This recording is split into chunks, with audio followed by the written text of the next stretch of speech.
જય શ્રી કૃષ્ણ મિત્રો, સ્વાગત છે આપનું ઘરેલું કિચનમાં। આજે આપણે બનાવીશું કેરીનો રસ। કેરીનો રસ બનાવવા માટે આપણે 2 કિલો કેરી લીધી છે। કેસર કેરી છે, ધોઈ નાખી છે આપણે। આપણે આ રીતે ચાલ ઉતારી લેવાની। પાકલ કેરી લેવાની છે, રસ સરસ કાસી નહીં। આ રીતે આપણે બધી કેરીની છાલ ઉતારી લેવાની। આ રીતે આપણે બધી કેરીની છાલ ઉતારી લીધી છે। હવે આપણે આ રીતે ટુકડા કરી લેવાના છે।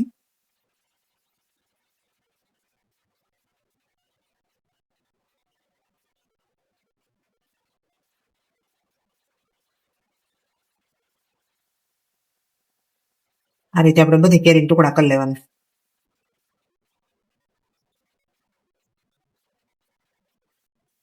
આ રીતે આપણે ગોટલી ઉપર સાકું ફેરવીને આ રીતે ગોટલી સાફ કરી નાખવાની। આ ગોટલીને આપણે ધોઈને મુખવાસમાં વાપરી શકીએ। આ રીતે આપણે બધા ટુકડા કરી લેવાના છે।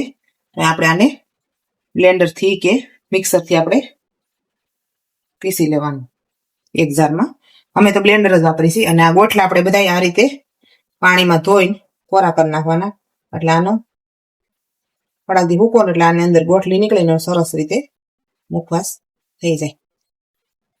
આ રીતે આપણે બધાય રસ પીસી લઈએ ને આપણે એમાં થોડીક ખાંડ નાખશું। ખાંડથી આપણે ગળપણ તો હોય, ખાંડની જરૂર નથી પડતી, પણ આપણે કાળો ન પડે એના માટે આપણે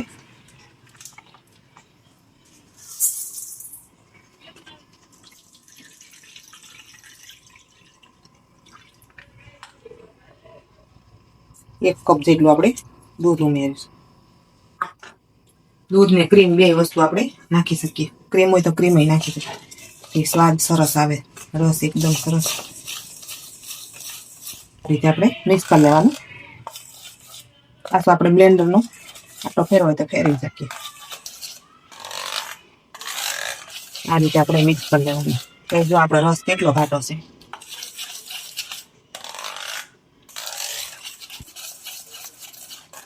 આપણે એને એક ગવણીથી ગાળી લઈએ।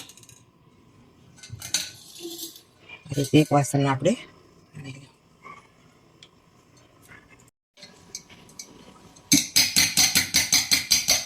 આ રીતે આપણે ગાળી લેવું, એટલે શું કે એમાં રસોડા હોય ને તો ગવણી ભરવી જાય। આ રીતે પચાડે તો હાલે ને આ રીતે આપણે ચમચીથી એમ કરો તો ચમચી કરતાં આપણે ફટાફટ રસ આ રીતે આપણે રસ બધો ગાળી લીધો છે। રીતે હલાવી લેવા। આપણે ઉપરથી થોડીક સ્વીટ નાખીશું। સ્વીટ આપણે ઓપ્શન છે, નાખવું હોય તો નાખો, સ્વીટથી સ્વાદ સરસ આવે છે। રીતે આપણે સ્વીટ નાખીને મિક્સ કરી લેવું।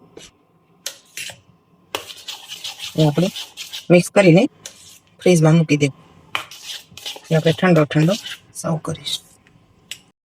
તો તૈયાર છે આપણો આ કેરીનો રસ। તો તમને અમારા કેરીનો રસનો વિડીયો સારો લાગ્યો હોય તો લાઈક કરજો, શેર કરજો અને સબસ્ક્રાઈબ કરજો। કોમેન્ટમાં જરૂરથી જણાવજો તમને અમારો કેરીનો રસ કેવો લાગ્યો।